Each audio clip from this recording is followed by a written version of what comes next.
Morning guys, ito nga pala yung aming tanim na upo. Mahaba na po ang gapang. Yan po,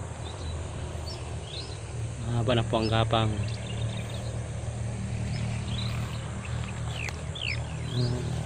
Sila po ay nagsimula na po mamunga at namulaklak. Meron na po silang bunga. Ito po nito. Ito po, upong gapang. Yan po ang bunga nya, gaganda, maganda po ang hugis ng kanyang bunga.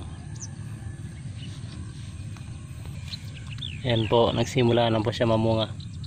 Amin po ginagawa ay inaano po namin sa dahon, sinasapi na namin ng kanyang sariling dahon, para po hindi magasgas ng lupa.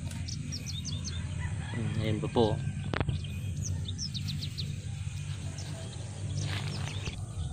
Ayan po, mahaba na po ang kanyang gapang.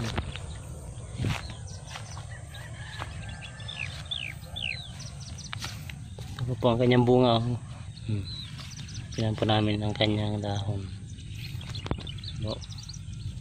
Hindi na po siyang gulayin.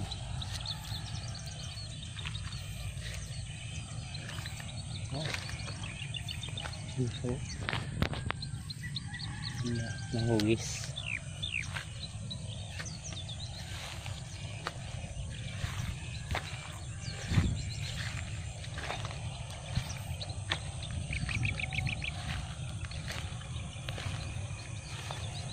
Yan po, mga yung tumbunga pong malalaki na paisa-isa ay ito po yung unang bunga simula ng pagkadumalaga. Kanyang sa tao ay anak niya sa pagkadalaga. Yan, kaya nauna po siya.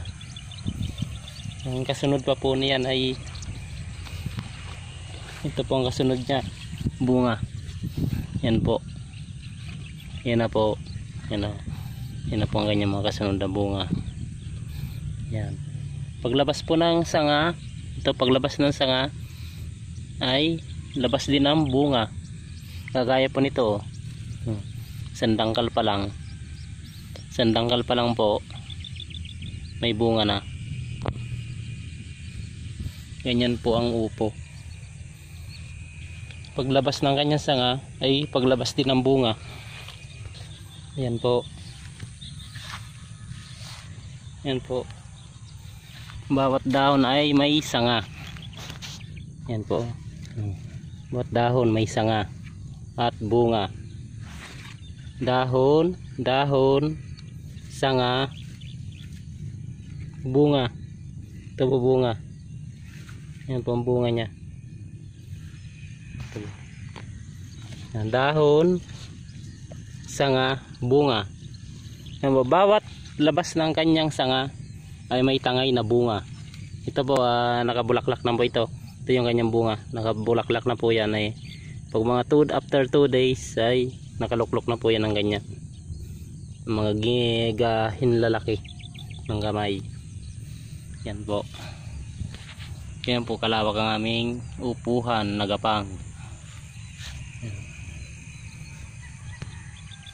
Yan po. Dapat po ay matyaga kayo mag hawan sa punuan at sa kanyang gagapangan, kagaya po nito. Yan, dapat po ay malinis ang kanyang gagapangan.